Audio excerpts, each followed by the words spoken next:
لكن هنا بقى التحضير والتقفيل الكويس من عمر هوساوي، وفي النهايه الكره الى خارج ارضيه الملعب والى ضربه مرمى. ايه لا اله الا الله. النور قطع. لا اله الا الله.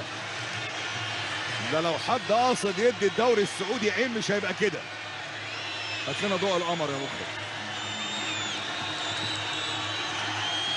وهنا بقى على اضواء كشافات الجماهير في الوقت الحالي تنقطع الاضاءه على ارضيه ملعب استاد مدينه الملك عبد العزيز الرياضيه في مكه.